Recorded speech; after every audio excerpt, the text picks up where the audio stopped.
ও আমার বরুড়ার মুসলমান ও যুবক, রবিউল আউয়ালের আলোচনা করলেই হবে না। রসুলের মোহাব্বত যদি থাকে, মোহাব্বতের পরিচয় ঢুকাইতে হবে। হাসরের ময়দানে নাজাতের জন্য রহমতের নবী দুইটা জিনিস রেখে গেছেন আর বলছেন আকরাইয়া ধর। এক হলো কোরআন, দ্বিতীয় হলো রসুলের আদর্শ। ওরে নবীর আশিকের দল, রহমতের নবী বলেন দুনিয়ার উম্মতেরা, আমি তোমাদের জন্য আদর্শ রেখে গেলাম। রসুলের আদর্শ মানিয়া এখনো যারা চলতেছে, এখনো তারা দুনিয়াতে সম্মানের সাথে আছে। অতএব আমি বলবো, স্কুলে পড়ো, কলেজে পড়ো, চাকরি করো, ব্যবসা করো, বাধা নাই।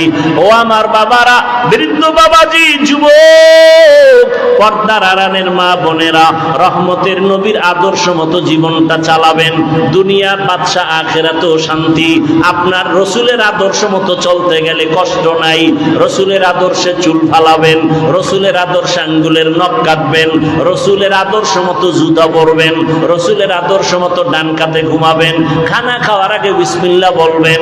এগুলো মানতে কোনো কষ্ট নাই। রসুলের আদর্শ মতো মানুষের সাথে সালাম বিনিময় করে কথা বলবেন। আল্লাহ শুধু দিন দিন বরকত দান করবে। একটু ডানে বামে তাকায় দেখেন, অনেকে ভাবে হুজুরেরা বুঝি অনেক আরামে, আর কেউ নাই। নবীর আদর্শ মানতে গেলে বুঝি বিপদ। এরে আল্লাহর বান্দারা, নজর করে তাকায় দেখো, যারা হুজুর না, মাদ্রাসায় পড়ে নাই, আলিফ বাতাও শেখে নাই, জেনারেল লাইনে পড়ুয়াদের মধ্যে রসুলের আদর্শ মানিয়া চাকরি করে, ব্যবসা করে, লেখাপড়া করে আছে না নাই? ও আমার যুবক, তোমার মতো যুবক স্কুল কলেজে পড়ে, চাকরি করে, ব্যবসা করে, পাঁচ বেলার নামাজ পড়ে, বলো তুমি কেন পারবা না? আমি জবাব দিয়া যাইতেছি, রে বাবা, তোমার উপরে আমার মা বাবা তোমার উপরে বুঝি বেজার, শিক্ষক বেজার, আল্লাহ বেজার গুনার কারণে। এখনো সময় আছে, তওবা করে নাও। রহমতের নবীর আদর্শের মালা গলায় লাগাও, আর আল্লাহকে বলে বলে পিছনের গুনার থেকে তওবা করো, আর বলো, হে দয়ার মালিক, জীবনে গুনাহ করে নষ্ট হয়ে গেলাম, গুনার কারণে হাত না পাক, চোখ না পাক, জিহ্বা না পাক। রবিউল আউয়ালে তওবা করতেছি, আর নামাজ ছাড়বো না, নবীর আদর্শের বাহিরে চলবো না।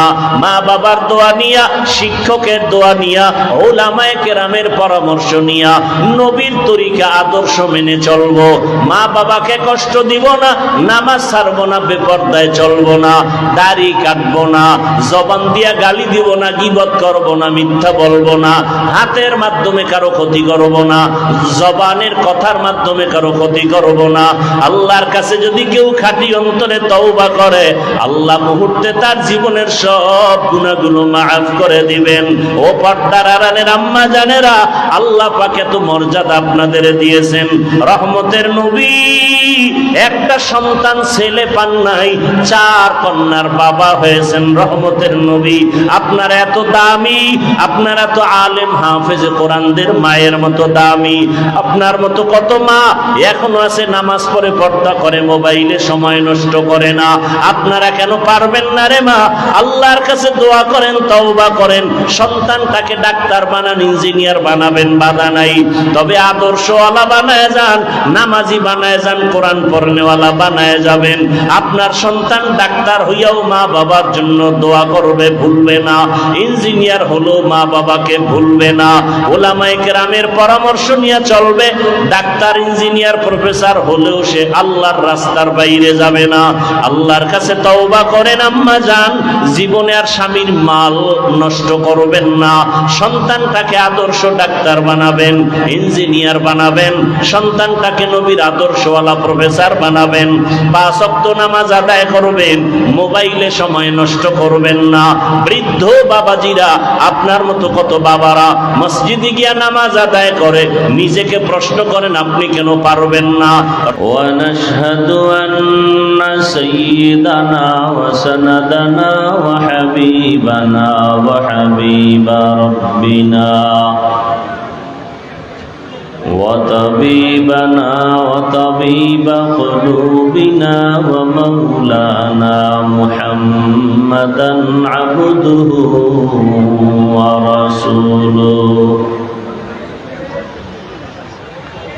اللهم صل على محمد النبي الأمي وعلى آله وسلم تسليما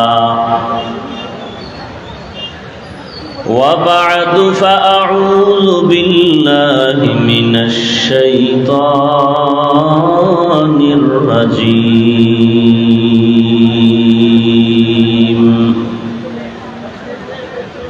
بسم الله الرحمن الرحيم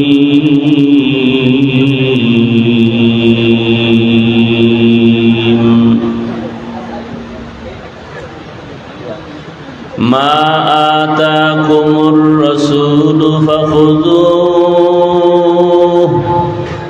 وما نهاكم عنه فانتهوا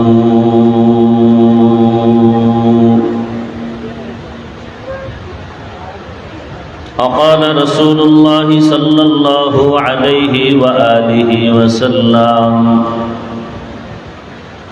تركت فيكم أمرين لن تضلوا ما تمسكتم بهما كتاب الله وسنة رسوله وقال رسول الله صلى الله عليه وآله وسلم كل أمتي يدخلون الجنة إلا من أبى قيل من أبى قال من أطاعني دخل الجنة ومن عصاني فقد أبى صدق الله مولانا العظيم وصدق رسوله النبي الأمي الكريم ونحن على ذلك من الشاهدين والشاكرين والذاكرين والحمد لله رب العالمين سبحانك لا علم لنا إلا ما علمتنا إنك أنت العليم الحكيم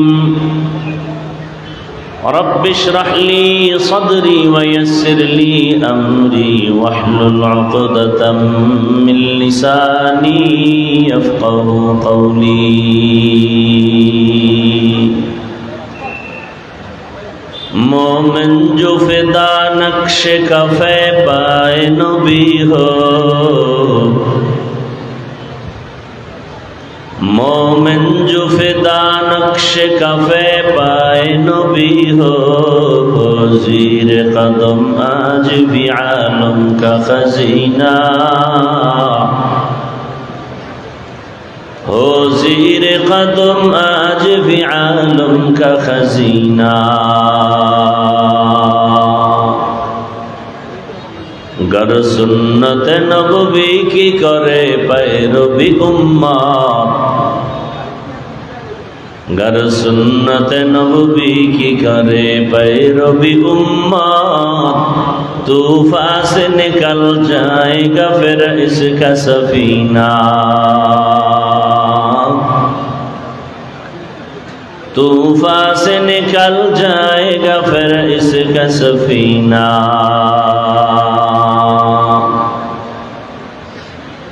عاشق ہو برادر شہنشاہ دو عالم عاشق ہو برادر شہنشاہ دو عالم مشکوں سے زیادہ مبارک جس کا پسینہ مشکوں سے زیادہ مبارک جس کا پسینہ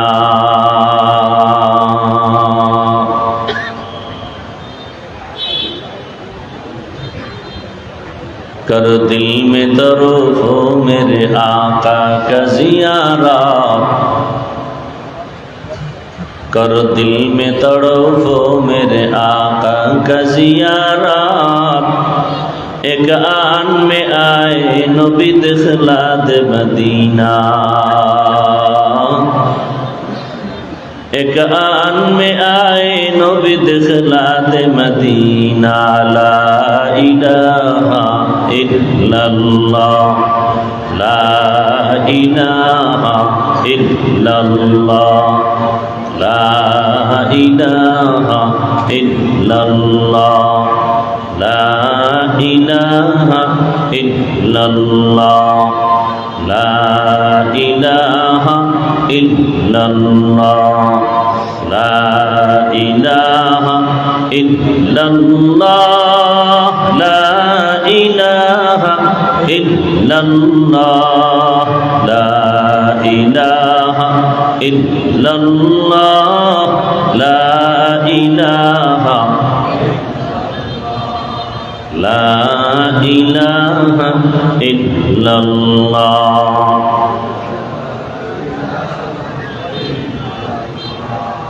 ला ইলাহা ইল্লাল্লাহ মুহাম্মাদুর রাসূলুল্লাহ।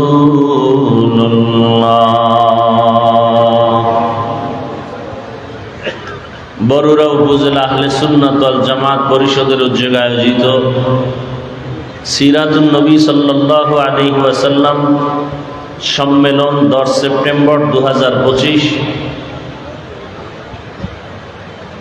মহতি এ সম্মেলনে উপস্থিত মোহতারাম সম্মানিত সভাপতি আলহাজ জুনাব আলী সাহেব, প্রধান অতিথি আলহাজ জাকারিয়া তাহের সুমন সাহেব সহ অন্যান্য অতিথিবৃন্দ, হযরত উলামায়ে কেরাম, অত্র অঞ্চলের বিভিন্ন স্থান থেকে আগত আল্লাহ পাকের আশিকিন, জাকিরিন, শাকিরিন, মুহিব্বিন, মুরব্বিয়ান এজম, কলিজার টুকরা আমার সমবয়সী যুবক বন্ধুগণ, স্নেহের ছোট ভাই, পর্দার আড়ালে মা বোনেরা, আল্লাহ পাকের দরবারে শুকর যে দয়াময় আল্লাহ আমাদেরকে সুস্থ রেখেছেন, আলহামদুলিল্লাহ। আমাদের সুস্থতাকে আল্লাহ পাক দায়মি ভাবে কবুল করেন।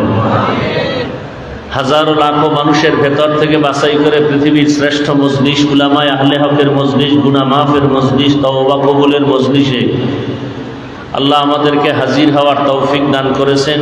আর একবার শুকর আদায় করি আলহামদুলিল্লাহ। দরুদ ও সালাম সৈয়দুল মুরসালিন রহমাতুল লিল আলামিন শফিউল মুজনিবিন খাতামুন নবিয়্যিন সৈয়দুস সাকালাইন ইমামুল মুরসালিন শফিয়ে আযম রাসূল আকরাম রহমতে আলম নবিয়ুল আরব ওয়াল আজম হাবিব কিবরিয়া আশরাফুল আম্বিয়া সৈয়দুল আম্বিয়া শফিয়ে মাহশর সাকি কৌসর আখায়ে নামদার মদিনা কা তাজদার आफताब नबूवत फ़ख्र मौजूदात सैयदुल मखलूक़ात हज़रत मुहम्मदुर रसूलुल्लाह। सबाई पढ़ें ज़बान खुले सल्लल्लाहु अलैहि व आलिहि वसल्लम, सल्लल्लाहु अलैहि व आलिहि वसल्लम। রসুলের জন্য দোয়া করতে হলে তার আহলে বাইতের জন্য দোয়া করার জন্য নবী আদেশ করেছেন। এজন্য এই শব্দটা বাড়ায় বললেন সাল্লাল্লাহু আলাইহি ওয়া আলিহি ওয়াসাল্লাম। এই একবার যদি পড়ে সাথে সাথে 3টা পুরস্কার আল্লাহ দিয়ে দেন। 10টা গুনাহ মাফ হয়ে যাবে, 10টা নেক আমল নামায় যোগ হবে, আল্লাহর দরবারে 10 গুণ মর্যাদা বেড়ে যাবে। 3টা পুরস্কার পাবেন। নবীর উপরে কয়বার দরুদ পড়লে? যদি 100 বার পড়েন সাল্লাল্লাহু আলাইহি ওয়া আলিহি ওয়াসাল্লাম, সাল্লাল্লাহু আলাইহি ওয়া আলিহি ওয়াসাল্লাম, সাল্লাল্লাহু আলাইহি ওয়া আলিহি ওয়াসাল্লাম। 100 বার পড়েন, 200 বার পড়েন, 300 বার পড়েন। যত বেশি দরুদ পড়বেন তার মতো ধন্য মানুষ দুনিয়াতেও নাই, আখিরাতেও নাই। আর জমিনের মধ্যে সবার জন্য মৌখিক নফল যত আমল আছে দরুদের মতো এবং ইস্তেগফারের মতো পাওয়ারফুল কোনো আমল আর দ্বিতীয়টা নাই। এজন্য উলামায়ে কেরাম লিখেছেন কমপক্ষে প্রতিদিন 300 বার ইস্তেগফারের আমল করো, 300 বার দরুদের আমল করো। দুনিয়ার সব মুসিবত ফেরেশতার মাধ্যমে তোমার থেকে দূর হয়ে যাবে। আল্লাহ কুদরতিভাবে পাহারার দেওয়ার ব্যবস্থা করে দিবেন এবং আল্লাহ পাক হায়াতে, রিজিকে, ইজ্জতে বেশি বেশি বরকত বাড়ায় দেবেন। আল্লাহ আমাদের বেশি বেশি দরুদের আমল করার তৌফিক দান করেন। আর দরুদের মধ্যে দামি দরুদ যেটা আমরা নামাজে পড়ি, 300 বার প্রতিদিন দরুদের আমল যে না করে সে আশেকে রসুল ঠিক, তবে পূর্ণ আশেকে রসুল নয়। কথা বুঝেননি? বুঝার চেষ্টা করবেন, যেহেতু এখন বয়ান করারও আগ্রহ নাই, বয়ান শোনারও আগ্রহ নাই। যতটুকু আগ্রহ আছে এতটুকুই বয়ান হবে, এরপরে মোনাজাত হয়ে যাবে। তবে 2-4টি কথা আপনারা একটু খেয়াল করে শুনবেন, নিজেও ক্ষতিগ্রস্ত হবেন না, অন্যের ক্ষতি করারও অপচেষ্টা করবেন না। কারণ এমন একটা জায়গায় বসছেন যেখানে বসতে হলে আল্লাহর দয়া লাগে, মনে চাইলে বসা যায় না। আল্লাহ দয়া করে বসার তৌফিক দিয়েছেন। তো ভালো করে মনে রাখবেন, যারা কমপক্ষে 300 বার রসুলের শানে দরুদের আমল করতে পারে না, সে আশেকে রসুল বটে, পূর্ণ আশেকে রসুল না।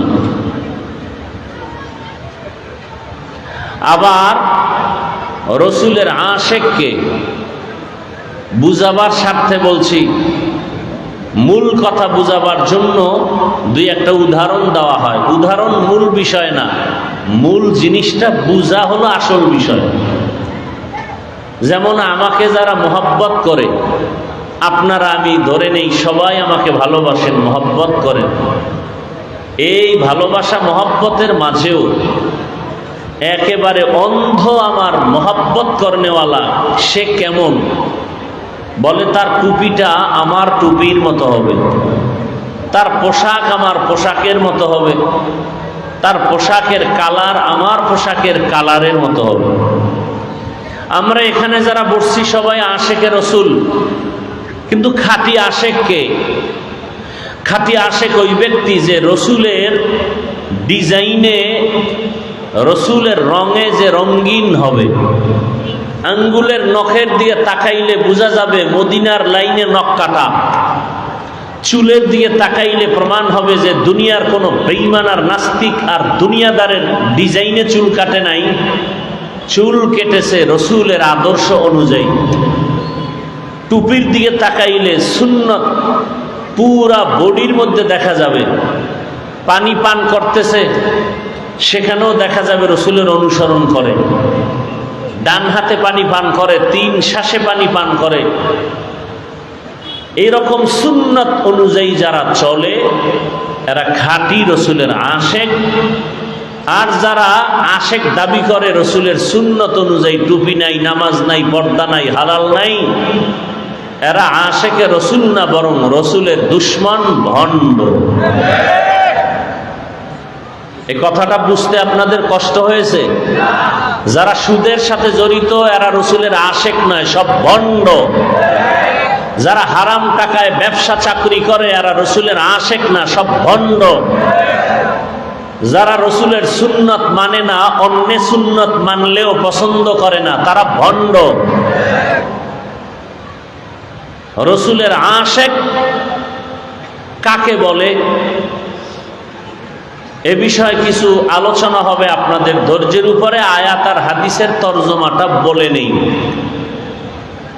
রবিউল আউয়াল মাস মিলাদুন নবীর মাস, রবিউল আউয়াল মাস সিরাতুন নবীর মাস, রবিউল আউয়াল মাস দাওয়াতুন নবীর মাস, রবিউল আউয়াল মাস ওয়াফাতুন নবীর মাস, রবিউল আউয়াল মাস হিজরাতুন নবীর মাস। যে কয়টা কথা বললাম বিস্তারিত আলোচনা যদি আপনারা শুনেন তো হবে, নয় মোনাজাত হয়ে যাবে। তরজমাটা আয়াত আর হাদিসের বলে নিন।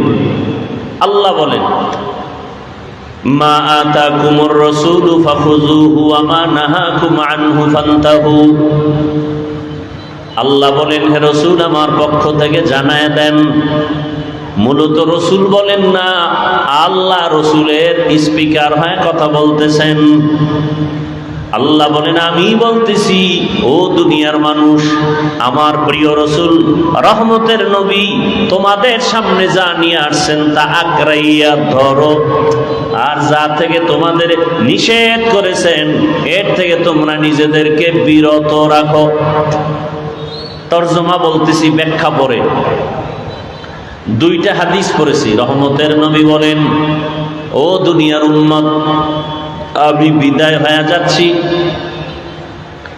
আমি মদিনাতুল মুনাওয়ারার রওজায়ে পাকের ভেতরে কিয়ামত পর্যন্ত আমি জিন্দা অবস্থায় আল্লাহর মারিফতের মজা নিব নামাজের হালাতে।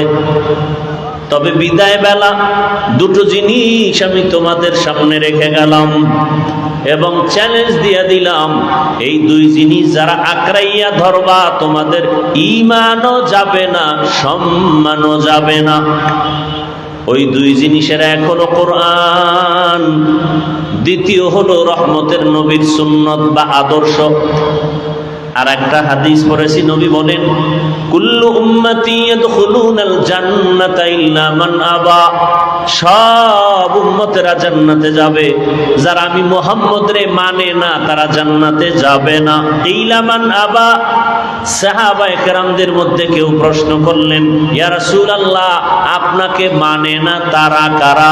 ক্বালা, রহমতের নবী বলেন, মান আতাআনি দাখালাল জান্নাহ। যে আমার অনুসরণ করবে সে জান্নাতে যাবে। ওয়া মান আসানি ফাকাদ আবা। যে আমার অনুসরণ করবে না সে জাহান্নামে যাবে। কথাটা এমন না। জলমের মাঠে হাদিসের উপরে কিছু ইঙ্গিত দিছিলাম। যারা নবীর আদর্শের অনুসরণ করে তারা জান্নাতি, যারা অনুসরণ করে না তারা জাহান্নামী বলা যাবে না। তো জাহান্নামী কারা? বলে যারা নবীর আদর্শের বিরোধিতা করে। একজনে নামাজ পড়ে না সে জাহান্নামে যাবে না, যে নামাজ পছন্দ করে না সে জাহান্নামে যাবে। বুঝেননি কথা? একজনে পর্দা করে না কিন্তু মনে আগ্রহ, তাকে গালি দেওয়া যাবে না, সে মুমিন। আর যে আল্লাহর বিধান পর্দা পছন্দ করে না সে কথার আগেই বেঈমান। বুঝেননি কথা? যে ইসলামের রাজনীতি করে না সে মুমিন, কিন্তু যদি কেউ বলে ইসলামের রাজনীতি নাই সে বেঈমান। নামাজ না পড়া আর পছন্দ না করা এক, খুব কঠিন কথা। আল্লাহ বুঝার তৌফিক দান করেন। তরজমাটা বলা শেষ, এবার রবিউল আউয়াল সম্পর্কে কিছু ব্যাখ্যা। রবিউল আউয়াল আরবি 12 মাসের একটি মাসের নাম, তৃতীয় মাস। আরবি 12 মাসের প্রথম মাস মুহররম, দ্বিতীয় মাস সফর, তৃতীয় মাস রবিউল আউয়াল, এরপরে রবিউল আখির। আল্লাহ সূরা তাওবার ভেতরে বলেন, বছরে মাস হবে কিয়ামত পর্যন্ত 12টা। ইন্না ইদ্দাতাশ শুহুরি ইনদাল্লাহি 12 শাহরান ফি কিতাবিল্লাহ ইয়াউমা খালাকাস সামাওয়াতি ওয়াল আরদ মিনহা আরবাআতুন হুরুম যালিকাদ দীনুল কাইয়্যিম। আল্লাহ তাআলা বলেন, গণনার আকারে বছরে মাস হবে 12টা। কিয়ামত পর্যন্ত কোন বছর 11 মাসে হবে না, 13 মাসেও হবে না। কয় মাসে হবে বছর? 12 মাস। মুহররম, সফর, রবিউল আউয়াল, রবিউল আখির, জুমাদাল উলা, জুমাদাল উখরা, রজব, শাবান, রমাজান, শাওয়াল, জিকাদাহ, যুলহিজ্জাহ। 12 মাসের মধ্যে আল্লাহ বলেন 4 মাস একটু আলাদা সম্মানিত। কয় মাস? আলাদা 4 মাস সম্মানিত। আল্লাহ বলেন, এটা আমার সিদ্ধান্ত। করেছি কোন দিন? আসমান জমিন সৃষ্টির দিন। সিদ্ধান্ত নিয়ে লাউহে মাহফুজের মধ্যে লিখে ফেলেছি। বছরে মাস কয়টা? বলেন বলেন। এর মধ্যে সম্মানের মাস কয়টা? 4। খুব খেয়াল করবেন কিন্তু, পরে পেঁচ লাগায়েন না। 4 মাস সম্মানের, তার মানে অন্য মাসের সম্মান নাই? আছে। তদানীন্তন সময়ে সম্মানের মাস বইলে আল্লাহ কি বুঝালেন? তাৎক্ষণিক প্রেক্ষাপট ছিল উল্টা পাল্টা। মানুষ ছিল মনকে, নফসকে মুরব্বী বানায় চলছে। এ জমিনে যারা বলে আমার কোনো মুরব্বী লাগে না, খোদার কসম ওর মুরব্বী শয়তান। নফস ওকে ধোকা দিয়া উল্টা পাল্টা পথে চালায়। মনে চাইলেই যুদ্ধ, মনে চাইলে হরতাল, মনে চাইলে পিটাও, মনে চাইলে বাড়িতে আগুন লাগাও। এই মানুষগুলো কারা? যাদের কোনো নীতি নাই, আদর্শ নাই। এই সমস্ত মানুষ রসুলের সময় ছিল। আল্লাহ তাদেরকে বললেন হজের মাস সম্মানের মাস, হজের আগের মাস প্রস্তুতি সম্মানের মাস, হজের প্রথম পরের মাস বছরের শুরুর মুহররম বড় সম্মানের মাস। অতএব এই মাসগুলোতে কোনো যুদ্ধ করা যাবে না, বিগ্রহ করা যাবে না। সেই সময় আল্লাহ নিষেধ করেছেন এই 4 মাস, কিন্তু সেই নিষেধ এখন আর নাই। সমস্ত উলামায়ে আহলে হক বসে বোর্ড গঠন করে যদি সিদ্ধান্ত নিয়ে ফাতোয়া দেন সমাজের পরিস্থিতির উপরে যে যুদ্ধ করতে হবে, তখন যুদ্ধ করতে হবে। তখন আর রজব দেখা যাবে না, শাবান দেখা যাবে না, মুহররম দেখা যাবে না। উলামায়ে কেরাম প্রেক্ষাপটেও যদি ফতোয়া দেন, তখন বাতিলের বিরুদ্ধে, কাফের বেঈমানের বিরুদ্ধে মুসলমান ময়দানে যুদ্ধ করতে নেমে যাবে। এবার 4 মাসের নাম শুনেন। প্রথম মাস রজব, জিকাদা, জুলহিজ্জা, মুহররম। 4 মাসের নাম পাইছেন? বলেন তো 4 মাসের মধ্যে রবিউল আউয়ালের সিরিয়াল কত? আমি তো কোরআনের কথা বলতেছি। সূরা তাওবা, বছরে মাস হবে 12টা, সম্মানের মাস 4টা, রজব, জিকাদা, জুলহিজ্জা, মুহররম। রবিউল আউয়ালের সিরিয়াল কত আছে? শুধু রবিউল আউয়াল না, শ্রেষ্ঠ মাস রমাজান, এরও নাম 4-এর মধ্যে নাই। তার মানে কি ওই রমাজানের সম্মান নাই? আছে না নাই এ বিষয়ে আলোচনা রমাজান সম্পর্কে আমি করেছি বিস্তারিত। রবিউল আউয়াল, মানুষ মাসের নামটা বেশি স্মরণ করে রসুলের আগমনের আলোচনা, মিলাদুন নবীর আলোচনাকে উপলক্ষ করে। রসুলের আগমন রবিউল আউয়ালে, শুধু রসুলের আগমন কথাটা এমন না। রবিউল আউয়ালে আমরা শুধু রসুলকে পাই নাই, টোটাল 4টা জিনিস পেয়েছি উম্মতের জন্য, আমাদের জীবন চলার জন্য, দুনিয়া আখিরাতের কামিয়াবির জন্য। কয়টা পেয়েছি বলেন? বলেন। 1 নাম্বার বেলাদাতুন নবী, বেলাদাত, রসুলের জন্ম মোবারক। দ্বিতীয় পেয়েছি আমরা রিসালাত, রসুলের শরিয়ত, ইসলামের শরিয়ত রবিউল আউয়ালে পেয়েছি। 3 নম্বরে পেয়েছি হিজরত, রবিউল আউয়ালে হিজরতের সূচনা। 4 নম্বরে পেয়েছি রিহলাত বা ওয়াফাত, রসুলের ইন্তেকাল এই রবিউল আউয়ালে। 4টা পেয়েছি রবিউল আউয়ালে। তাহলে 4টা আমার রসুলের শানের বিষয়ে, অন্য কোনো নবীর না। এবং এই রসুলের বেলাদাত, রসুল পেয়েছেন রিসালাত, রসুল করেছেন হিজরত, রসুল নিয়েছেন রিহলাত বা ওয়াফাত। এর থেকে আমরা কি পাবো? এই একটা একটা আলোচনা করলে রাত পার হয়ে যাবে, রসুলের শান শেষ হবে না। তবে শুধু রসুলের আগমনের আলোচনার ক্ষেত্রে বাংলাদেশের মধ্যে আমরা ব্যানারে ব্যানারে 4টা শব্দ দেখতে পাই। কয়টা? একটা শব্দ আমরা দেখতে পাই বা বাক্য দেখতে পাই ব্যানারে ব্যানারে বাংলাদেশে, মিলাদুন নবী। আর একটা লাইন আমরা দেখতে পাই সিরাতুন নবী। আর একটা লাইন আমরা দেখতে পাই দাওয়াতুন নবী। আর একটা লাইন আমরা ব্যানারে দেখি ওয়াফাতুন নবী। 1 নাম্বার এখান থেকে গোটা দুনিয়াবাসীর জন্য, আশেকের জন্য সবক। এই 4টা শব্দ মুসা নবীর শানের শব্দ না। এই 4টা শব্দ ঈসা নবীর শানের শব্দ না। এই 4টা বাক্য কোন নবীর শানের বাক্য না। প্রত্যেকটা আশেকে রসুলকে অন্তরে রাখতে হবে। এই চারটা বাক্য একমাত্র শুধুমাত্র কেবলমাত্র রাহমাতুল্লিল আলামিনের শানের বাক্য। অতএব এই চারটা বাক্যকে কেউ যদি বাঁকা নজরে দেখে, খোদার কসম ওর জিন্দেগি বাঁকা হয়ে যাবে। মিলাদুন নবী রসুলের শানের বাক্য, সিরাতুন নবী আমার রসুলের শানের বাক্য, দাওয়াতুন নবী আমার রসুলের শানের বাক্য, ওয়াফাতুন নবী আমার রসুলের শানের বাক্য। এই চারটা বাক্য আমার রসুলের শানে ব্যবহার হয়, কোন পীর সাহেবের শানে ব্যবহার হয় না, কোন নবী ও রসুলের শানে ব্যবহার হয় না। অতএব আশেকে রসুলদের যদি রসুলকে কেউ মোহাব্বত করে, ভালোবাসে, এই চারটা শব্দ বাক্যকে ভালোবাসতে হবে। চারটা শব্দকে যদি কেউ বাঁকা নজরে দেখে, ওর ঈমান, আমল, জিন্দেগি টোটালটা বাঁকা হয়ে যাবে।